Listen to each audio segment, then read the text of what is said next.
If your idea of Brussels is men in suits clutching briefcases, I'm here to tell you, you've been lied to.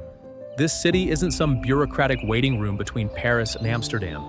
It's a living, breathing mashup of surrealist art, ridiculous architecture, food so comforting it borders on therapy, and a nightlife that makes you wonder why anyone ever said Belgium was boring. Brussels is a place where contradictions live happily together. A Baroque town square that looks like a stage set, just a few blocks from a flea market selling old records and rusty chandeliers. A museum full of paintings that insist this is not a pipe. Down the street from a cafe serving coffee strong enough to convince you it definitely is. The fun of Brussels isn't in checking off monuments, it's in giving yourself over to the strangeness, the beauty, the humor, and the flavors. Now, before we dive in, hit that like button, subscribe, and check out the description. I've listed the places I'll talk about below so you can build your own Brussels adventure. So let's start at the heart of the city, Grand Place. Everyone says you have to see it, and for once, everyone is right.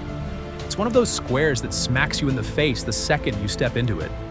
Gold trim flashing in the sunlight, spires poking the sky, cobblestones so polished you feel underdressed just walking across them.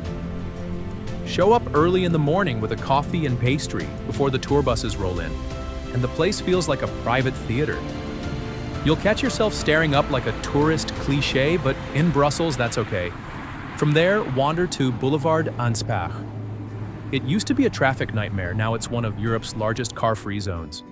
The energy is instantly different. More space to stroll, skate, sip a beer at a terrace, or just people watch. In the middle of it all, the old stock exchange has been reborn as Belgian beer world. You wander through exhibits about the country's legendary brewing, then head to the Rooftop bar for a cold one with a killer view. This is Brussels flexing. History, reinvention, and a pint in your hand. And speaking of rooftops, you'll want Rooftop 58. Once an ugly parking garage, now a wraparound terrace where the skyline becomes your wallpaper. Time it for sunset. Trust me, even your phone photos will look cinematic. Of course, Brussels isn't just about views. It's also an art capital with a weird, witty soul. The Magritte Museum is unmissable. Not just because René Magritte is the local surrealist hero, but because standing in front of the treachery of images makes you feel like you're in on a century-old joke. Step out afterward, and the whole city looks a little different. Clouds puffier, buildings stranger, bus stops oddly profound. Then there's Maison Hannen, an Art Nouveau fever dream restored to its original glory. All stained glass and swirling staircases. A few blocks away, the Horta Museum lets you step inside the house of the man who invented the style. Even if architecture isn't usually your thing, there's something delightful about realizing a doorknob can be a work of art. When you want to drop the formality, head into the Marolas district. It's gritty, colorful, and very human. The flea market at Place du Jeu de Baal has been running since the 1800s, and it's a glorious mess. Vinyl records, leather jackets, brass candlesticks, treasures, and junk in equal measure. Bargaining is expected. You'll walk away with something you don't need, and a story you do. Around the corner, there are cafes that feel like living rooms and little museums that champion outsider artists, refreshing, unpolished, and oddly moving. Now let's talk about the food, because this is Belgium, and you're going to eat well whether you plan to or not. Brussels does both ends of the spectrum. On one side, you've got no frills, places like Billy serving spaghetti and beer in a cozy, casual setting that feels timeless. On the other, there are spots like Le Petit Bonbon, where Belgian classics get polished to a shine. Crispy shrimp croquettes, flaky cod and rich gravy, frites with house-made mayo, so good you'll dream about it. If you want something playful, Fern and Aube has won awards for its shrimp croquettes, burgers dripping with caramelized onions, and fries shaped like waffles. It sounds like a gimmick until you try them. Add a tart Belgian goose and suddenly the world makes sense. Brunch culture is alive and well here too. Cafe is the go-to for Japanese-style fluffy pancakes and matcha lattes that are practically works of art. Izzy Coffee keeps it vegan-friendly and sustainable. And if you want to feel like you've slipped into the city's indie bloodstream, grab a seat at Le Chef in Marolles, order coffee and maybe a quiche, and just let the posters and playlists wash over you. Drinks? Oh, Brussels has you covered. Beer is the headline act, obviously, but the cocktail scene is surprisingly sharp.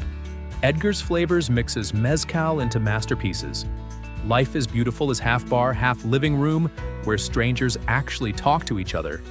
And new hotel bars like Under the Stairs and Double Standard prove that you can drink well even in a lobby. The city has a way of serving up exactly the night you're in the mood for. And after all that, you'll need a place to crash. Options run from old-world glamour at the Corinthia Grand Hotel Astoria, with its marble and chandeliers, to stylish but approachable stays like The Standard or Craves, both central and full of personality. If you'd rather feel like a temporary local, grab an apartment in Saint-Gilles, a neighborhood full of indie cafes, galleries, and the kind of cozy restaurants that make you want to stay a week longer than planned. Getting around is refreshingly easy. The trams and metro run on a simple tap system. Just use your phone or bank card, rides cap out at a few euros a day, and you're set. Walking is the real joy, though. Brussels is compact enough that you can cover a ton by foot, and the new pedestrian zones make it feel welcoming. Wear good shoes. The cobblestones and hills are part of the experience. And that's Brussels, a city that's funny, beautiful, surreal, and deeply tasty. It's not polished like Paris or wild like Berlin. It's its own thing. Quirky and confident, with surprises tucked into every street. One minute you're staring at Baroque guild halls, the next you're eating fries shaped like waffles. The next you're clinking glasses on a rooftop at sunset. So if you've ever written Brussels off as a quick stopover, don't. Give it its own trip. Let it show you its mix of grandeur and grit, its humor, its flavor, its art. I've put all the recommendations in the description so you can plan your own adventure. Hit like, subscribe if you want more offbeat city guides, and tell me in the comments what you'd try first: the surreal art, the croquettes, or the rooftops. Brussels isn't waiting politely, it's buzzing, and it's better than you think.